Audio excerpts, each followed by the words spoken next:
Welcome in, golf fans. My name is Joe Idoni at Tour Picks. I'm here as a partnership, man. Me and my buddy David Barnett from at Tour Junkies are here to talk a little bit of LIV Golf Picks and Preview. Season 2 starts this week, David, but let's knock this one out of the park right off the bat here. Let me tee it up for you. Why are we doing this show, David? We're going to catch some heat for it. We know we will, but why are we talking about LIV Golf? Listen, I mean, Joe, first of all, really happy to have you doing some stuff with the Tour Junkies this year. Love your stuff. If you've not already checked out Joe's show on Preferred Lines, YouTube channel, Twitter at Tour Picks, all that good stuff, Joe's the best. Also helping us out in the Nut Hut this year on absolute fire with the head-to-head picks and the placement picks. What's your record right now, Joe, in I 2022? believe now we're at 25-8 on the season. I think. Dude, We've been blazing in there, buddy. Dude, they're gonna come knocking on your door. FBI is coming to your house if you have another blazing week like that. So, giving the people the goods. In Thanks, terms of bud. live, Joe and I talked about this a little bit last year. Um, Neither one of us are like huge live homers. We're definitely not. I mean, I prefer to watch the PGA Tour, prefer the format, love the players. But I think as we're talking about it, we're like, man, DraftKings is going to have odds up. These books are going to have odds up. There's DFS contests. There's money to be made. And, Joe and I, we do golf betting and gambling content. And if those places are going to throw up odds and people can bet on it and make money, then we're going to handicap them. Like whether you like it or not. If you don't like it, you don't listen, you don't bet. That's fine. But that's our job. Like that's my full time job is to do golf handicapping and so it's professional golf, and it's golfers that a lot of people do like to watch. I think some of the narratives around these guys are washed up and all that stuff is bull. Like it's complete bull. Joe and I were talking today. Like I miss some of these guys. I miss seeing them play. Now, would I rather see them play on the PGA Tour? Yes, I would. Um, I was telling Joe this is kind of funny, but like, who I kind of miss the most? Sneaky. I miss Joaquin Neiman. God, I just love Joaquin Neiman. I'm a hardo degenerate golf gambler, and so I always loved Joaquin because I felt like he was a killer. He had all all the tools that he needed to win a tournament, and I'd always get him at like 40-1 or longer, right? So I mean, I miss Joaquin Neiman. I miss seeing Dustin Johnson hit a golf ball. I miss seeing Cam Smith just be greasy around the greens, right? So there are some of these guys that I actually do want to watch. I want to watch them play golf, and I think a lot of other people do too. But for the most part, like, there's not a lot of people that are going to cover it from a betting standpoint, which is fine.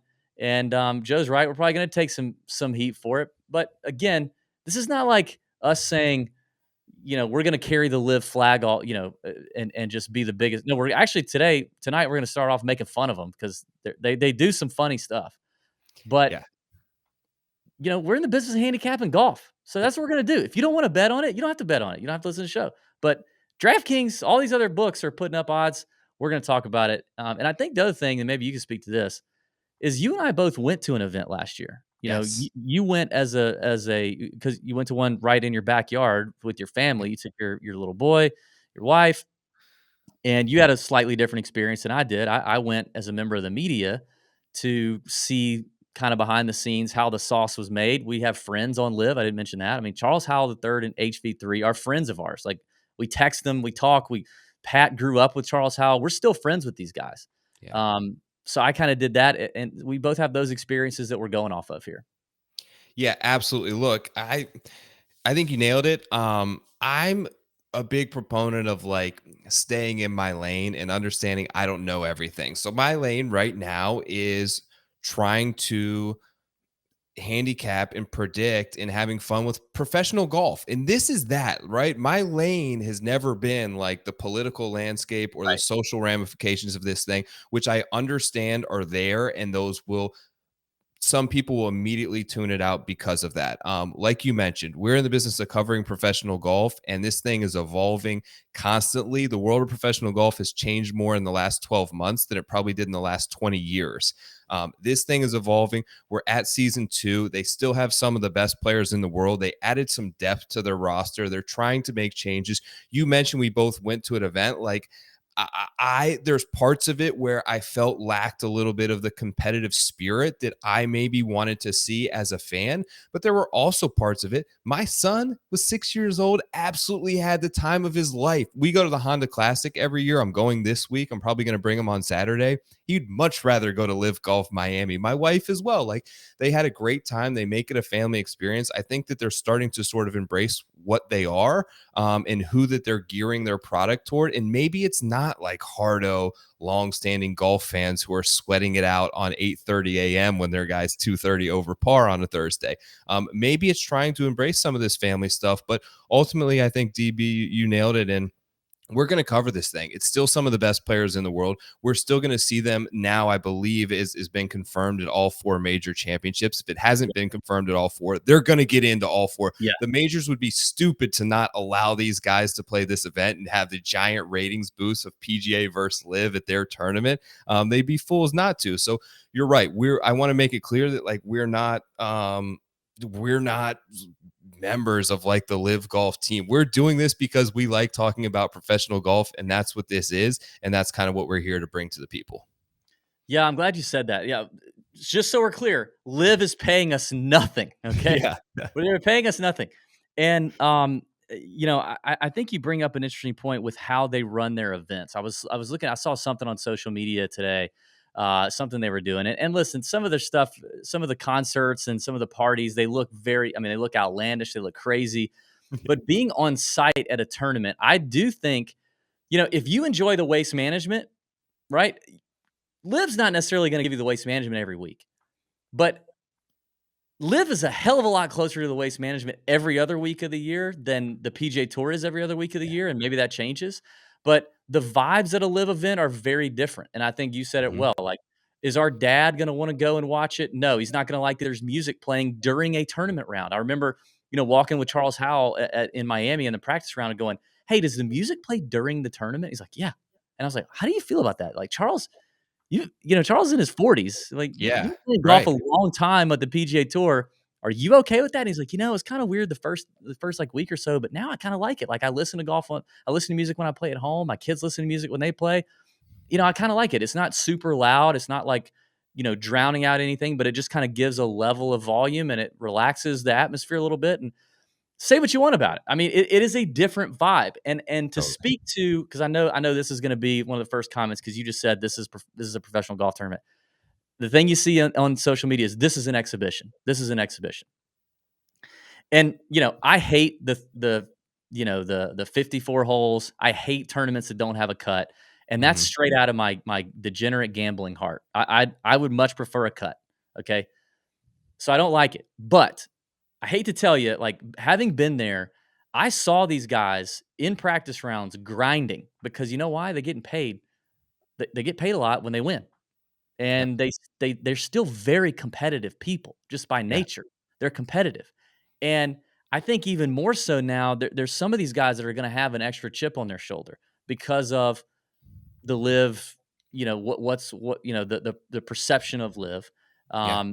I think a lot of these guys who are playing the Masters are going to want to be tuned up and ready to go to Augusta National. Oh I think God. it's going Yeah. to be a fever pitch when some of the best players from LIV are trying to win the damn Masters, like, and they probably won it more than anything, like more Yeah. than any other year before, if that was even possible, right?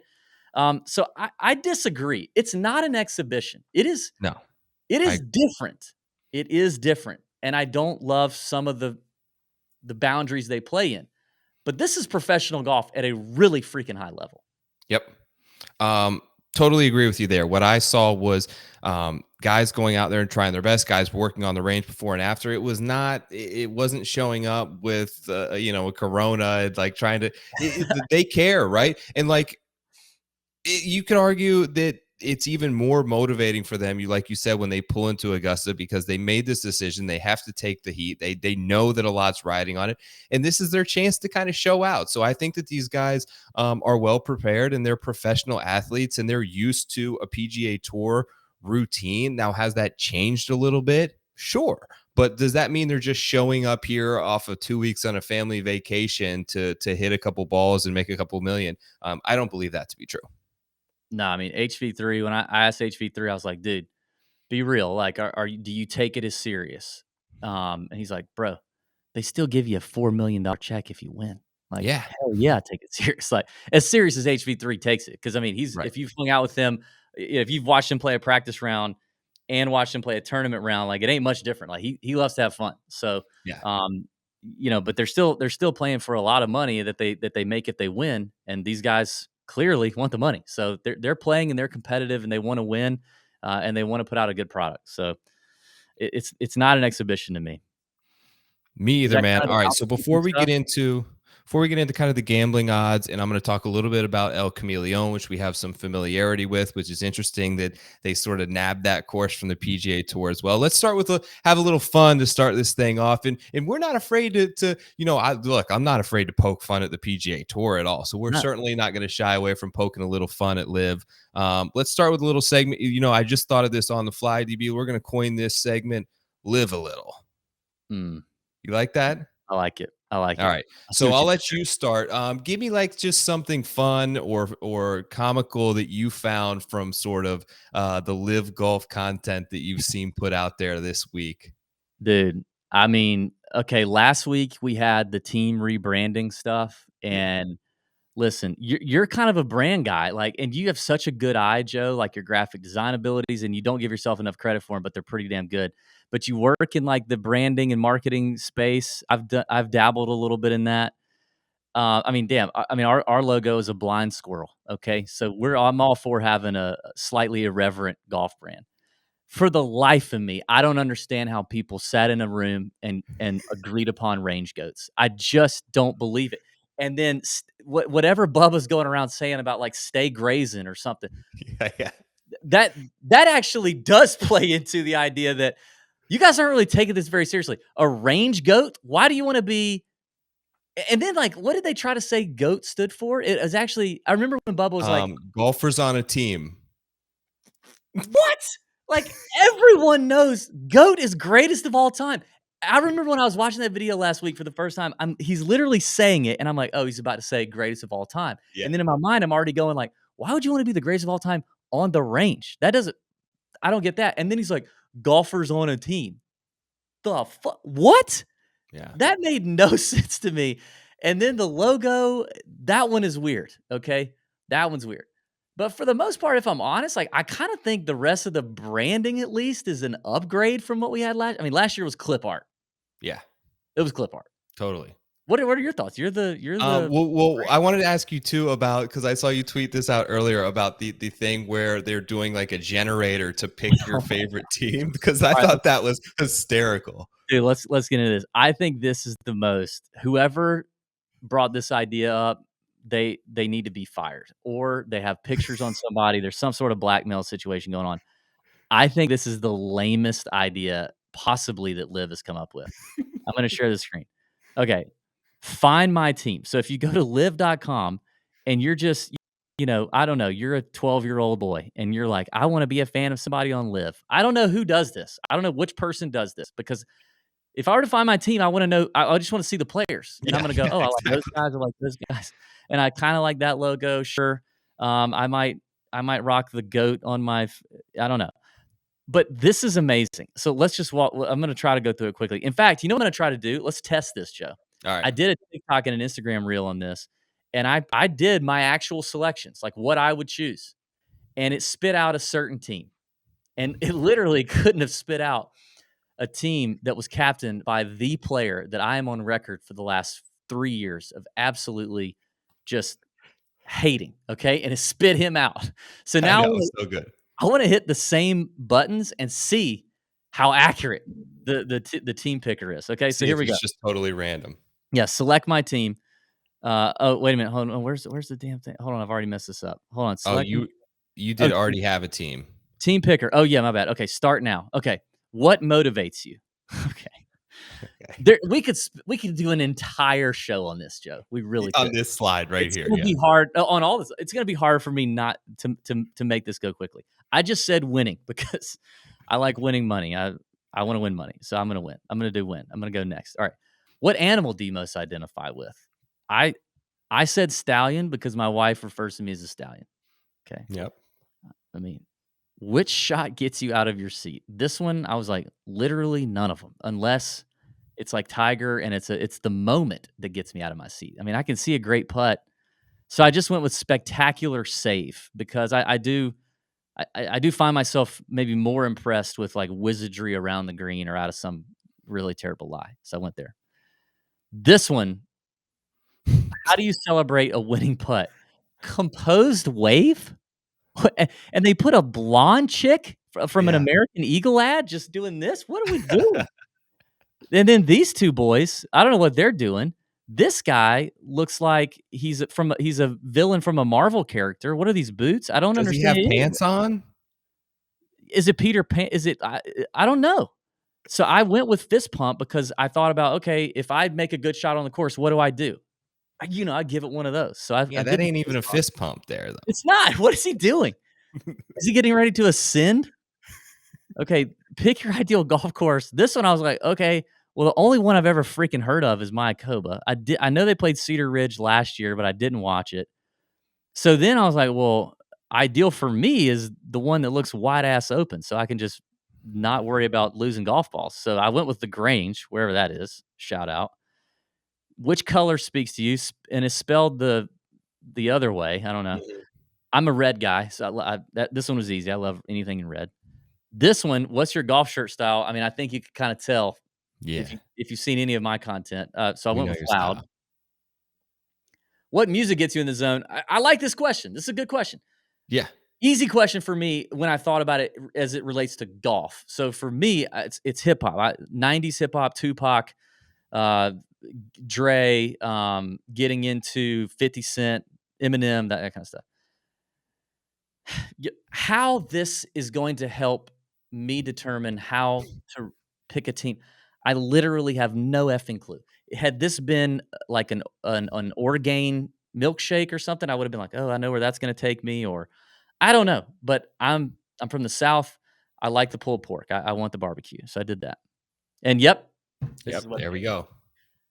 Class is in session, DB. Literally my most hated captain of this whole organization. Now, the redeeming value here is that, Charles Howell III is on his team, and he's a good Yep. friend of mine. So I am very torn because CH3 has been so good to us, he's such a good dude, but he's on Bryson's team, and it just freaking kills me. But I am glad to see that the picker is staying true to itself, and somehow that combination of picks means that I am most compatible Yeah. with the very golfer that I have absolutely on more than anyone in the last 3 years. The interesting set of questions there to help you pick a golf team. 19th hole should have been 4 different drinks, right? It should have been like a beer, it should have been a Yeah. whiskey, like you have, it should have been a vodka soda By the and way, like a White Claw or something. what's your, you're not drinking any podcast juice tonight, are you? This is, No. I'm having a little anejo tonight, a little tequila. I like that Champions Retreat class too, Yeah, baby. buddy. Yeah. Anyway, yeah. Okay, so 100% here's my should have thing. been a drink. Yeah. So I believe, I'm not sure if this is every team, but they have started to implement team uniforms, DB. And I've seen this with an Alan Shipnuck tweet of the Majestics Mhm. today. I saw it with the Sebastian Munoz Go. Instagram reel yesterday, where they kind of have team uniforms. And I think here's my thing on it, DB. I think everyone's going to make fun of it, but to be honest, I think it's kind of a good idea, dude. It's like if you want people to understand who's on whose team, like I'm thinking of because I was at Miami in the team championship, and my wife and my son and all like everyone else walking around like the sort of, I don't want to say like the frat boy crowd, but there's a lot of that at a live event. Like they had Yeah. no idea who's on what team besides like a little logo on the caddy bib. I actually like this idea. Now with anything with live, the execution I think is a little bit half-assed.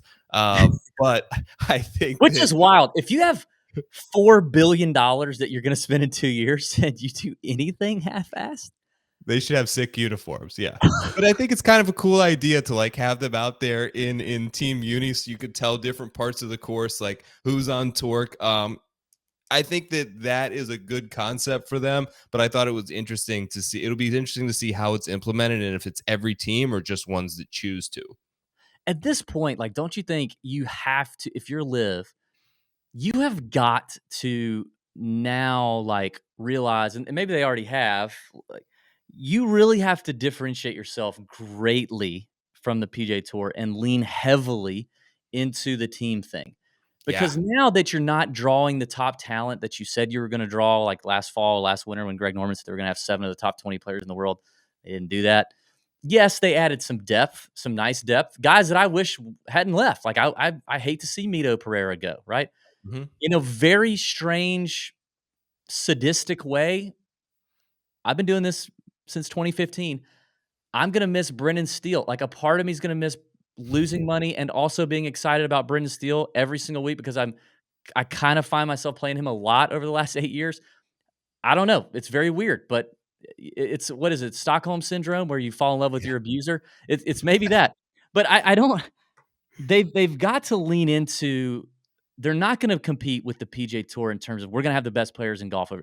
You're not doing it anymore. You're not doing, John Rahm's already won freaking $10 million this year. Like, Yep. those guys are staying. So, you do have to lean into the team thing, and I think we can make fun of the uniform thing, and it's interesting, and maybe are they doing it as a response of guys that have lost clothing deals like Sergio and DJ losing Adidas deals, and they're saying, "Well, Yeah. we'll just do uniforms, and that'll make." I don't know which one came first, chicken or the egg there, but I do think leaning into the team thing more in the uniforms is interesting. I think they should do something too with the pairing situation. Like, it would be cool to see maybe Yeah. like 2 teammates and play together with another 2. Not that it's like alternate shot or best ball, but I don't know, like something with that too. I just think having them all like spread across the golf course randomly doesn't make a lot of sense, but I don't know. I think you're Yeah. right. They got to lean into the team thing. I think that like the biggest question mark that I think most skeptics have, besides the off the course stuff, the biggest question marks on the course is, like we kind of touched on off the bat, like these guys aren't competitive. They're showing up for a guaranteed payday and it's hit and giggle. And I think their easiest lane to dispute that, because people don't care about the money. Like casual fans, I don't care if he's playing for 4 million. It means nothing to me whether he's playing for 4 million or 400,000. But the team aspect of it is their sort of way in to make people believe that this is actually competitive. Like I want to see some shit talking. Like I want to see them really sort of embrace this aspect. And the more I think that they talk about it and the more that you see that it is important to them, like finishing it, the fourth guy on your roster, if he's going to finish in 40th place or 30th place, is oftentimes the difference in what you see in these teams winning. Like like DJ was great, but oftentimes it was like a late run from Pat Perez that lifted the aces over the top or whatever it may be. So it does require your full team to play well. And I think these guys leaning into that more and more, and the uniforms is just a part of that, will help kind of negate some of those thoughts of that it's not a competitive league. Yep.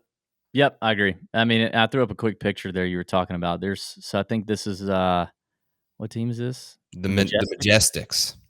So there's the Majestic. I guess we can't get a good look at the front there, but yeah, Alan Shipnuck posted that picture on Yeah. Twitter. Caddy and players are both supposedly going to wear those, and they all have matching bags now, which is cool. Like if you want to do teams, make it a team. I get every Yeah. other team sport has uniforms.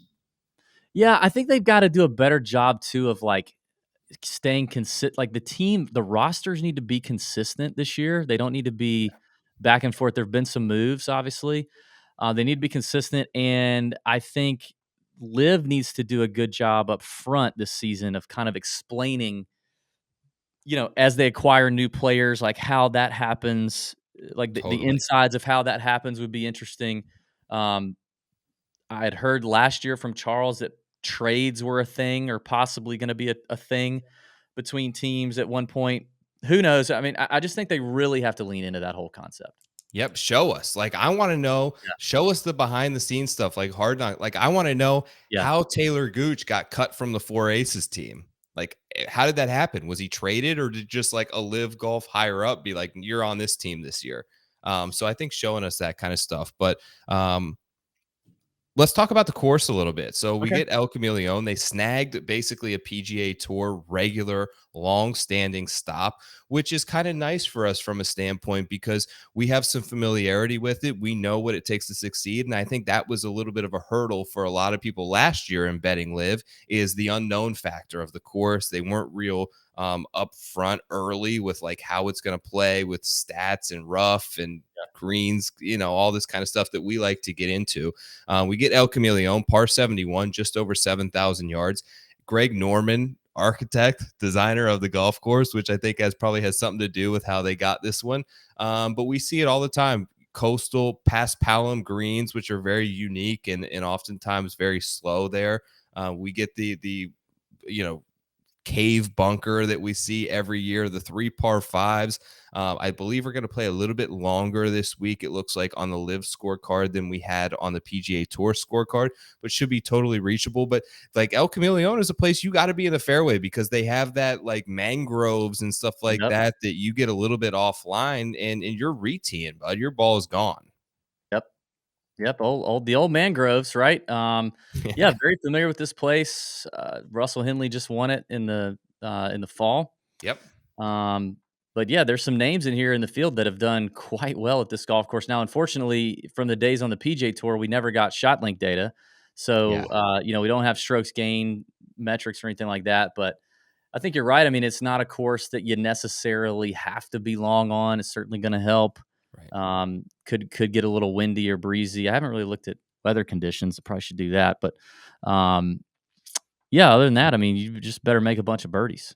Better make a bunch of birdies. 150 yards. It's like a huge range here. Probably why we saw Russell Henley win, because he's fantastic with like a wedge 9-iron in our hand. Yeah. But we've got odds. So we have odds for not only for the individual outright winner of this event, but interestingly, they've got odds for sort of the team portion. So, starting at the top of the board in the individual markets this week, you've obviously got DJ, right at the top off the bat. You got Dustin Johnson. Your boy Neiman, second on a lot of the odds boards. I know there's some varying lines out there, but Joaquin Neiman obviously getting a lot of love this week, followed then by Cam Smith and Abraham Answer, who has great course history. There you see at DraftKings and Bet Online both have numbers up here. This is from Data Golf that you're looking at now. But those are essentially your guys inside of 15-1 this week. Are you surprised at all, DB, that Joaquin Neiman is essentially a favorite over like the number 5 player in the world, Cameron Smith? Yeah, it is Yeah, a me too, little, dude. it's a little jarring, and I've already mentioned what a big Joaquin Neiman homer I am, but I guess, I mean, he's got a little experience around here. I finished T5 in 2022, T23 in 2021, when it was a PGA Tour event, and, yeah, I mean, that is a little jarring. I wouldn't bet it. I mean, I don't think I would do that, but, Yeah. yeah, but I don't bet favorites anyway, but it is strange to see. I think let me say this too. I think you saw this, and I didn't even, I mean, I'll be honest, I probably watched a sum total of 2 hours of LIV last year, like the actual coverage. Mhm. Maybe 3. I don't know. And I did go back and look at like the winners and kind of how things went. I definitely think there's something to the new guy. Do you agree? Like Yep. last year, it felt like anytime they got somebody over from the PGA Tour, those guys came over first event, chip on the shoulder, ready to prove it, and played well. I wish I could remember the examples that I'm talking about, but I'm pretty sure that if you go back and you look at the leaderboards from past LIV events, you would see those guys pop up. And in this case, you have the benefit of a lot of these new guys that have just come over. They've actually already played in 2023 competitive Right. tournament golf, with the exception of I think Mito. Um, so I'm very interested to eyeball some bombs that are coming over from the PGA Tour and want to prove it. They're getting their first start on LIV, and they're excited and they want to do something. I think that's an interesting place to start looking. Thomas Peters is the shortest one we see. Yep. Looks like 22-1 on Bet Online is the longest number. 16-1 on DraftKings. There for Thomas Peters, who did he play?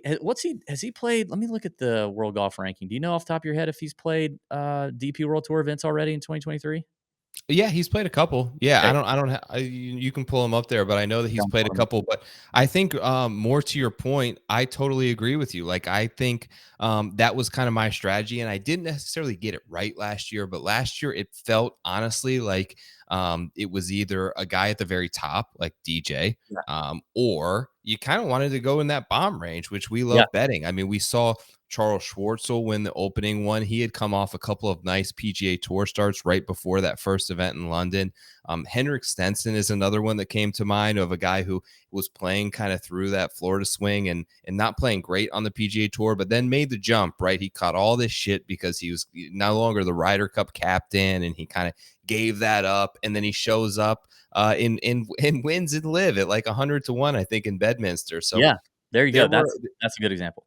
yeah, there were a couple of those last year. I do think that there's something to, so when we get going in the season and these guys start to get more tournament reps under, I think it may be a different scenario. But right now, I think there's totally something to Sebastian Munoz, to Mito Pereira, to Thomas Peters, to Brendan Steele, frankly, these new guys who have coming over, who have played 3 or 4 PGA Tour tournaments through the fall and the early season. They've gotten in their routine. They've got their schedule sort of figured out. They got their coach. Everything's in place. Nothing is unfamiliar to them, except for the fact that this is 54 holes and no cut, but they have reps under the belt in actual professional tournament golf that I think could benefit them in a week coming in early in the season here for LIV. Yep, 100% agree. Just to go back on Peters, he did finish 6th in Dubai and missed the cut in Abu Dhabi. That was the 2 starts he's had in 2023. And I was going to look at Munoz because I feel like we haven't seen Munoz a lot either this year. Yeah, him and Mito were kind of like the early rumored names versus like Steele, who we just found out about. So it felt like they weren't really playing some of those events because it had probably already been sort of set in stone. So he played the Amex, finished 41st, missed the cut at the Farmers, 42nd at the Saudi International. So, I mean, he's got some reps under his belt too, I guess, to start off the year. I'm very. Can I just? I mean, this is normally we would be much more organized. I just want to skip straight to Brendan Steele. I told you, he's my abuser, and I love him. 65, dude, and look at this. Like, I don't always put a lot of weight into this, but Data Golf has his odds at roughly 27-1. Yeah. That's how they're handicapping this. Bright green on that screen, which you don't normally see in the outright market. I've never seen that shade of green on. It's almost always red on there. Yeah. Yeah. On Data Golf site. That is 65-1 is ridiculous. I mean, look at Munoz right below him, actually. 65-1. They have Munoz at 33. Yeah. And these are guys who, have already played this PGA Tour season. They're doing the same thing with Danny Lee at 100-1. He's 55. Danny Lee's got a tremendous record at Mayakoba. Tremendous record. Do you know this? What's he looking like? By the way, Brendan Steele, he's played here. Brendan Steele has played here 6 times, and he's done okay. Danny Lee, if you're looking on Fantasy National, by the way, and you're searching these guys, you have to look up Mayakoba for the last year or two, and then you type in OHL to get the rest.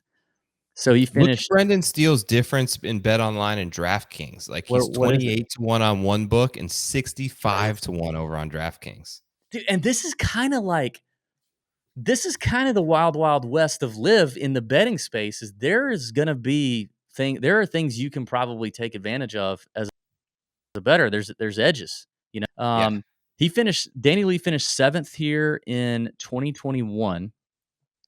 Dude, check this out. Last played here in 2021, finished 7th. Before that, 26th, runner-up, 25th, 3rd, miscut.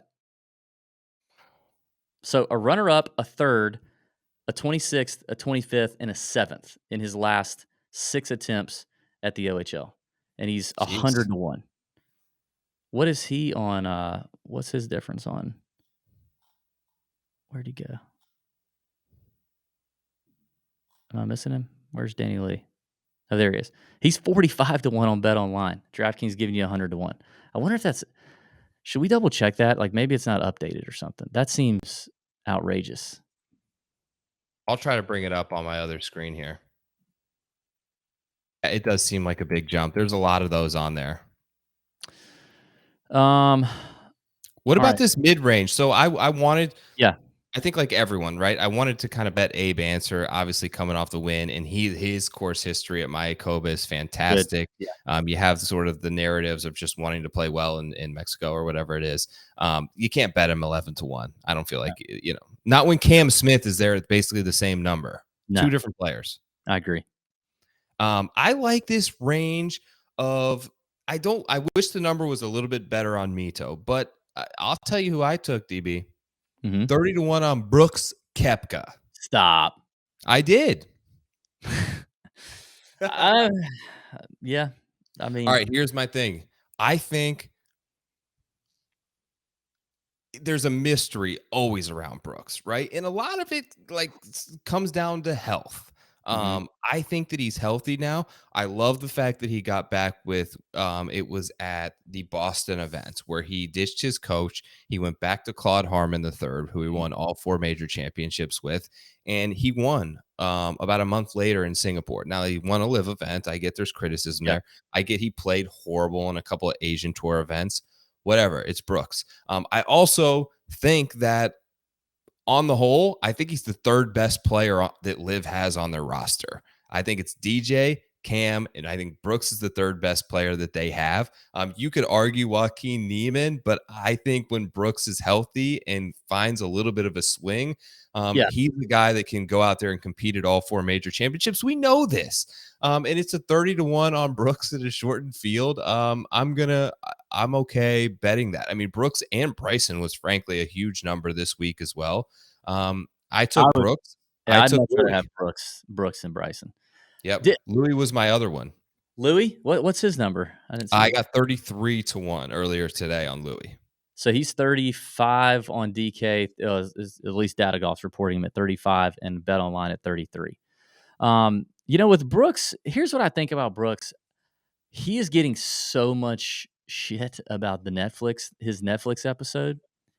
And, you know, I if you think like Brooks isn't very active on social media, but if you think Brooks doesn't pay attention to social media, like the dude is an egomaniac.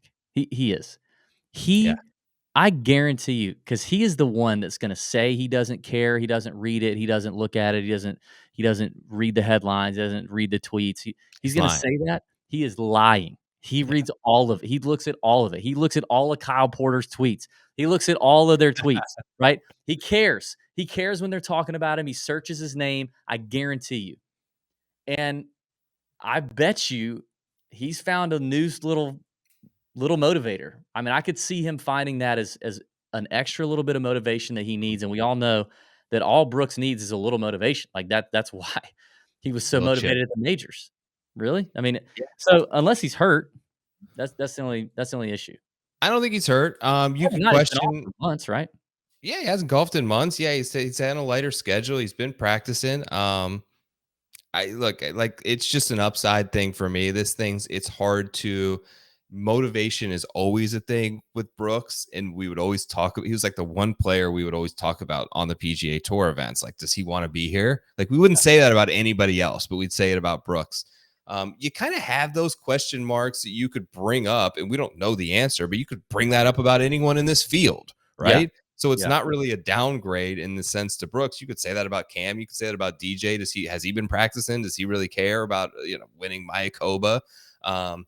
But so I think the 30-1, I'm okay with it. I do think that we will see I talked to Feinberg earlier this week. He thinks we're in for a 2.0 run of Brooks. Look, we see it with everybody. We're kind of seeing it with Jason Day now. We're seeing it with Ricky. We're seeing it with, like, to think that Brooks isn't going to have a period where he's healthy and figures it out again and is being able to compete at major championships, I think is short-sighted. And I do think that there were parts of the Netflix special that I feel like he broke a wall down and gave us a side of him that we haven't seen. And Yeah, then like 2 minutes later, he would put up the fake like Brooks that you could just like see was so fraudulent. yeah, Really, like when he acted like he didn't know who won the Masters and yeah, things like that. But also how much it hurt him to not play well. Like I think yeah. a lot of people would say like he didn't care about golf. Like you could really see in there that he wants to play well and he's motivated by winning and winning only. So yeah, 31. That's the bet I took. I'm a little interested on the Bet Online number would be better. It's 45-1. Speaking on another newcomer that's at least played on the PGA Tour this year, Dean Burmester, Yeah. 54th. I mean, made the cut in all 3 events. His best finish was at Torrey at T37, but 54th at Amex, 37th at Torrey, 41st at the Pro-Am. And I would argue the Amex and Pebble Beach probably not great golf courses for Dean, and this one may not Right. be the best one on the rotation either for him, but hits it a freaking mile, can definitely score. He's a tremendous player, 63rd in the world golf ranking. Um, I think he's a winner, multiple winner, maybe on the DP World Tour, or at least one time winner. No, multiple winner.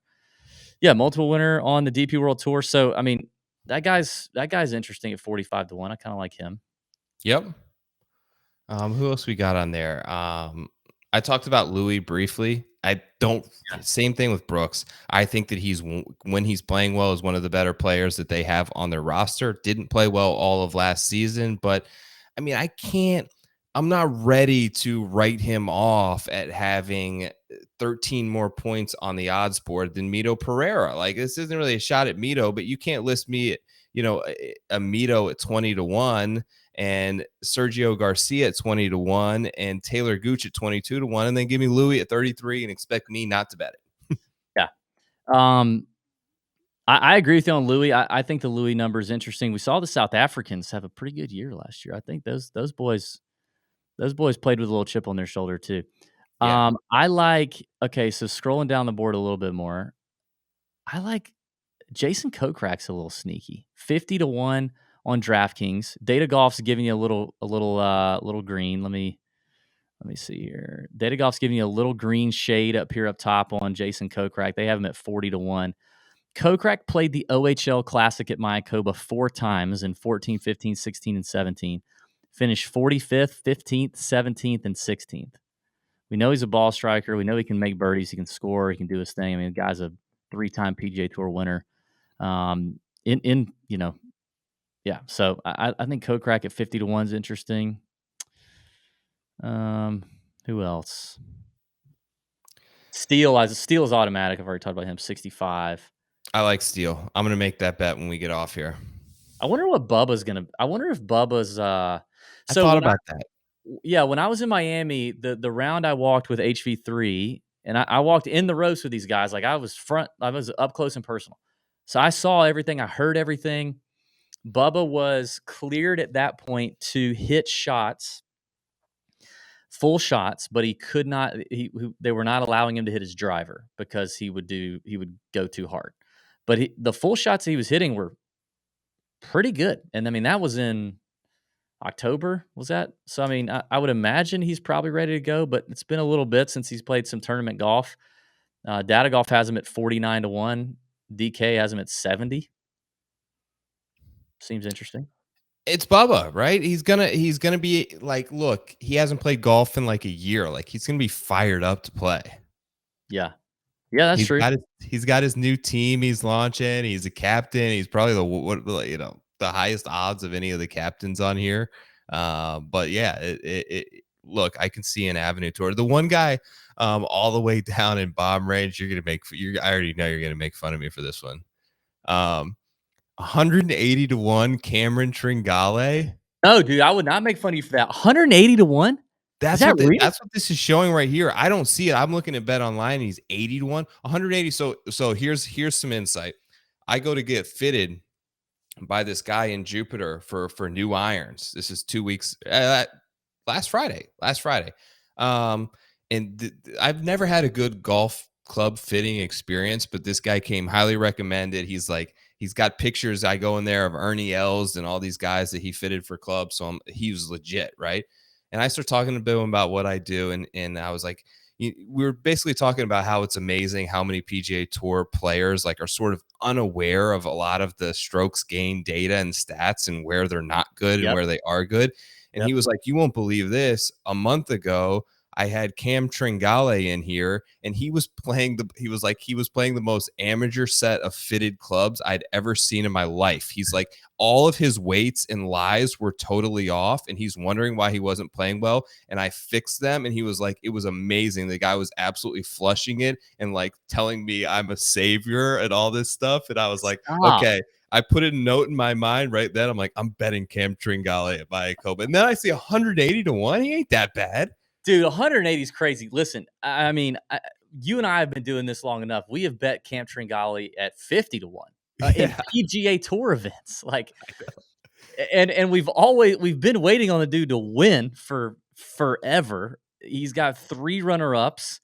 He finished 3rd at Torrey Pines last year. What's crazy is your boy said that, and he's known as a flusher. Like, he's known as an iron god. What in the world? Like, did he I get know. it set at Play It Again Sports? How did that even I happen? don't know, man. Now his Mayakoba history is terrible. He's I made saw that. 3 of 7 cuts, but whatever. Like, that doesn't. God dang, dude, 180 to 1 is 100% a click. There is 0 chance I'm making fun of you on that.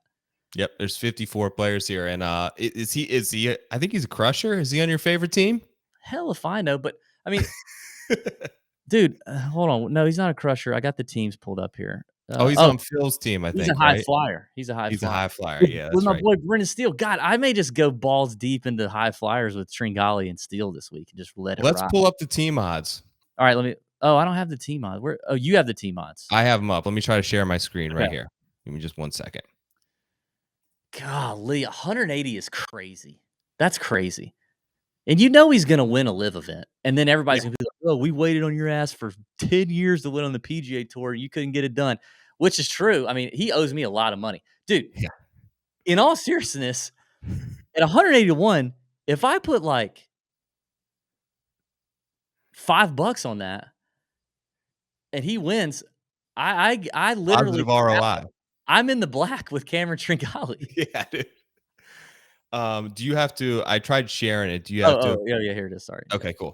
All right, so here's what we got for team odds. This is through Bet365. Can you zoom in on it a little bit at all? That's so small. Yeah, let me try to zoom in. They're also up on Bet Online, by the way, if you have an account over there. But the Fireballs favorites, I actually, this is my favorite team. I think that there would be my favorites to win the whole thing. They're deep, man. They got the like to win this week or just like to be good all year. I guess I think this to be good all year. To be good all year. Really. Yeah, Chikara's awesome. Sergio is awesome. Yeah, Chikara's awesome. Sergio, Answer, Ortiz. They're pretty good. The Aces definitely took a hit losing Gooch, man. I think Uline's Yeah, but Uline was like number in like whatever the points race was last year in LIV. He was like number 3 or 4. The cliques are terrible. The cliques are the worst. The cliques, where's High Flyers. Kevin Na's team is the worst. The Ironheads. Kevin Na's team is terrible. My God, they're terrible. They are awful. You can write the bottom 3 teams off, I think. The Majestics, I don't know. I mean, West, they got a bunch of old guys. Yes, but you wouldn't do it. The Crushers are kind of okay. Honestly, the Range Goats, dude. The Range Goats are they're deep. They're deep. All 4 guys are good because I mean, most of these teams you can't. There's one guy that you kind of look at. I mean, Smash would be incredible without freaking brother Chase. Yeah, tagging along. I like how they picked up Wolf though. Wolf is a great pickup. Yeah, Wolf is a good pickup for Smash. As good as Mark Leishman and Cam Smith are, I mean, Matt Jones and Jed Morgan just aren't going to get it done. Yeah. What about Torque? They got a couple of new players. They got Neiman, obviously, and then they added Mito and Munoz, which I think are good pickups. It just still feels like the one guy. I don't even know who David Puig. I don't even know about that guy. Yeah, Puig was like at one point the number 1 amateur, I think. So he's a young guy. Yeah, young guy. Oh, you know what I just noticed? The guy. Oh, damn, he got booted. So when I walked that round with HV3, James Piot, who's on the High Flyers, and who was the other young guy? He was there. We walked, and he's not on any team right now. Ogletree? No, he went to Clemson. I think he went to Clemson. What was his name? Gosh, Cantor? I think Cantor got booted. No, this guy was an American, young kid. Cantor was wasn't he Aussie? Yeah. Off. What was his name? Oh, Turk Pettit. He's gone. Oh yeah, Turk Pettit. Yeah, he did get booted. I mean, you got to know, like, if you're James Piot, you're on a short leash, brother. So what happens to these guys, you think? I don't know. That's why I think they need to communicate better. Like, Yeah, I don't know.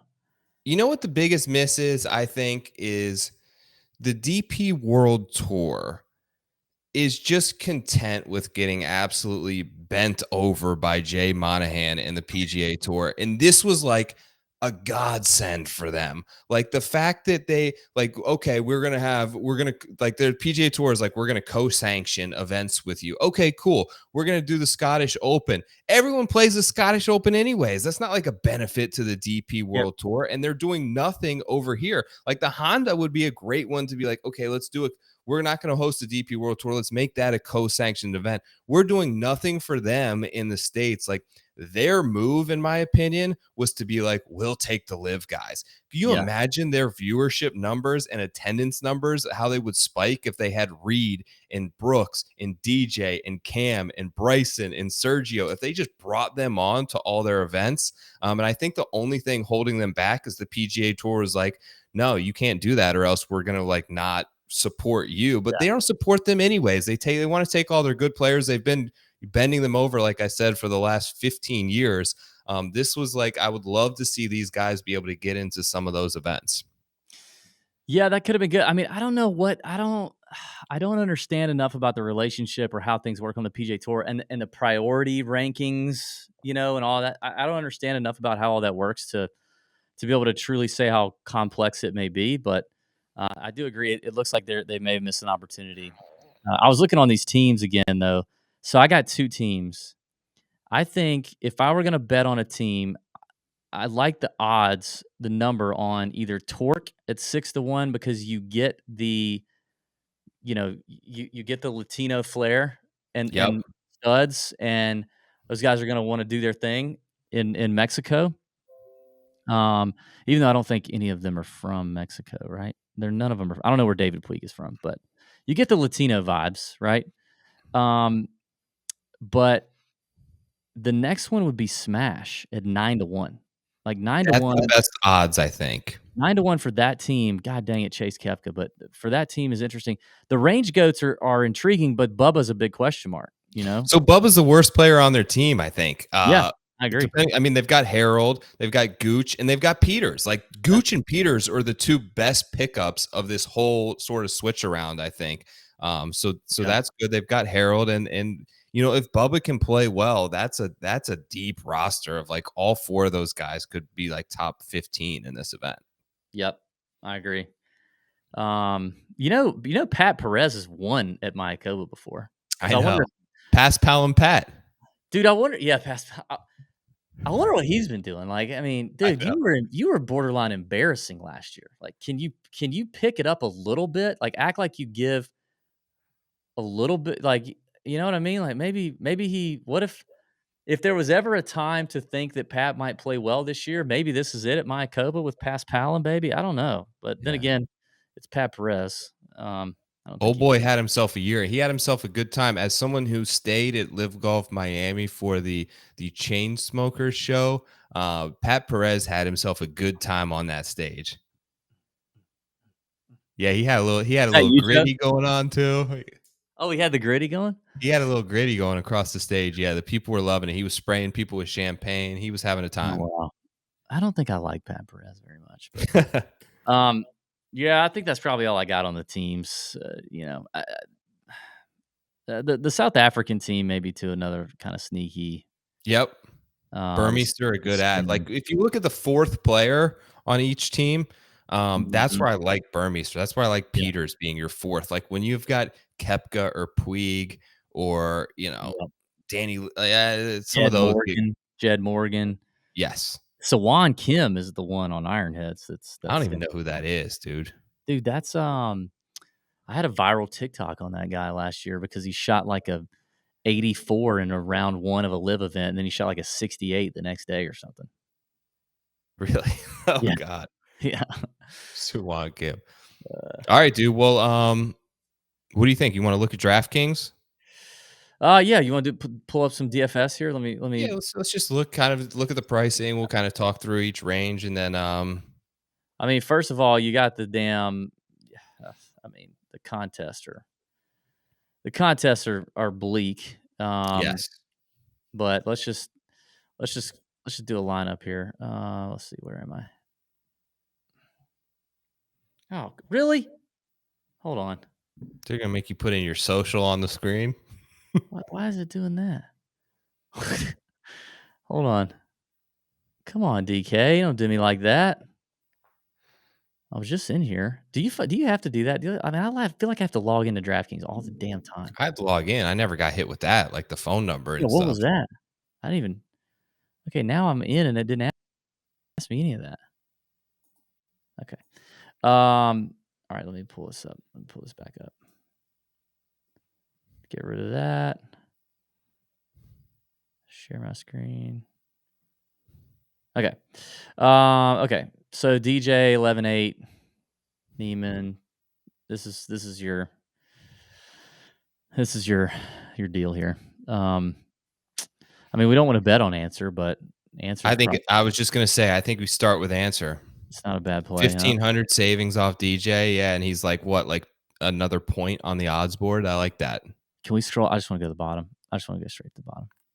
Yeah, see, here's the five names we were just talking about that are all dead weight. I mean, And Phil at 6,200. I also love Phil. how, unless you came over from the PGA Tour, you've made all your cuts. If you That's great. Keimer 7 for 7. Keimer's another weak captain. What happened to that team? Cleeks. Yeah. I mean, Phil is kind of tempting at 6,200, I'll be honest. But Cam Tringale, I mean, he got rid of the play it against sports irons. Let's put him in. Where's Brendan Steele? We got to have Brendan Steele. Or you have course horse Danny Lee, dude. I mean, okay. You know what I mean? Like the dude, what'd he do? He shot a couple, I don't know. I mean, okay, top 20 at the Amex, played well at Sony. You got Chikara. Let's see where Steele is. Steele's 74. You know what? I'm not gonna make us put Steele in this lineup. Okay. He's a little higher price than I thought he would be. That's kind of shocking. Munoz is right there at 76. I do think we need to have a couple of guys that just came over. Burmester, man, that's kind of high for. I mean, I don't love Burmester. I think we put Lee in there. Put good course history of Danny Lee. Yeah, then we got a lot of money. Yeah, we do. 8,900. We don't have to worry about the missed cut. So yeah, we could roll with Steele. The Kokrak, I kind of like Kokrak. I like Burmester. Louis in there. I like Louis too. You like Louis? You want Louis? Let's do Louis. And I also like Kokrak. What does that give us? 99. So we could jump up. Oh yeah, Oh yeah. So I don't want Gooch. I don't want Casey. We got Peters, Sergio.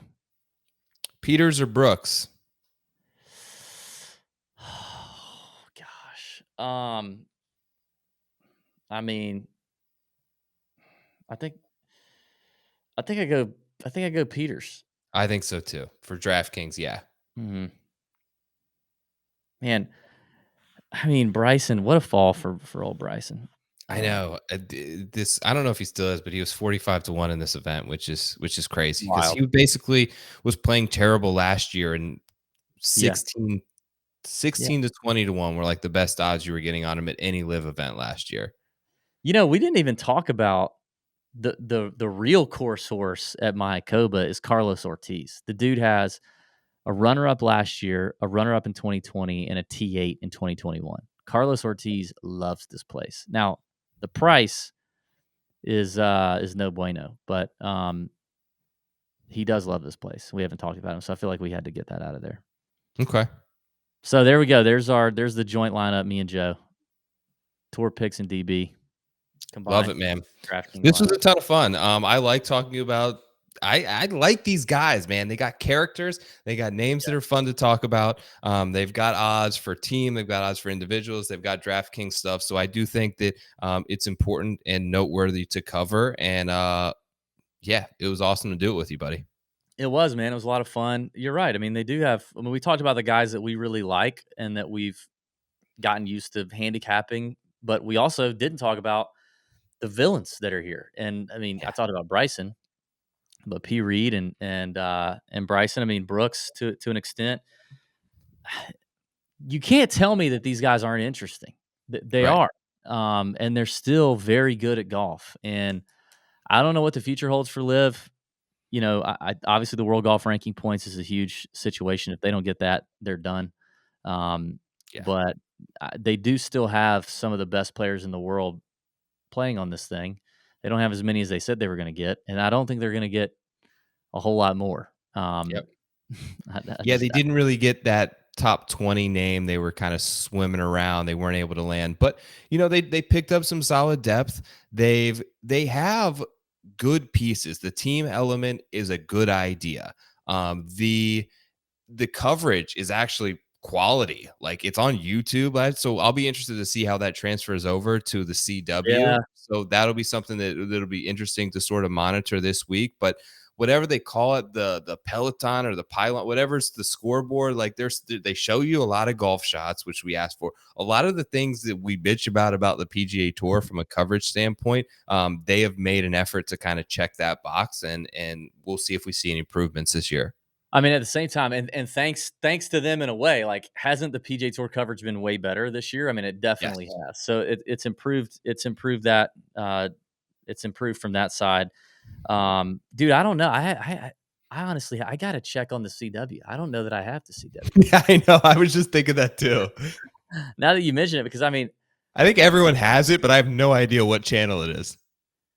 it is kind of strange because, like, in a lot of ways, we talked about it up front. In a lot of ways, the way they run their tournament, the way they brand, is very built towards the young audience. And I just feel like the young audience is more likely to find you and watch you on YouTube than they are on the CW.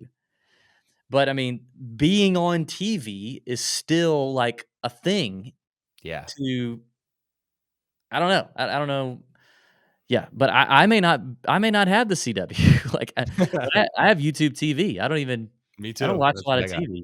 Is that what you got? Yeah, that's what I got. I think we got it. We've just never once turned it on. Dude, I mean, if I saw like a Buffy the Vampire Slayer on there, I would have turned that on. Like, Sarah Michelle Gellar, total dime in her day. Maybe even a Smallville rerun. I used to watch that stuff. One I Tree feel Hill. like I would have noticed it, but I guess not. All right, dude. Well, an hour and 2 minutes on Live Golf Mayakoba. We covered a little bit of the God, fun stuff from the tour. We covered the odds, DraftKings. It was a pleasure to do it with you. I hope was. that you guys all enjoyed the show, and we'll be back in a few weeks. They take a couple weeks off, so we'll be back for event number 2. Hopefully, we can hit a winner. And best of luck to all you guys out there. From DB, I'm Joe Idoni at Tour Picks at Tour_Junkies. Give us a follow, give us a like, give us a subscribe. We're out of here. Peace, guys. See ya.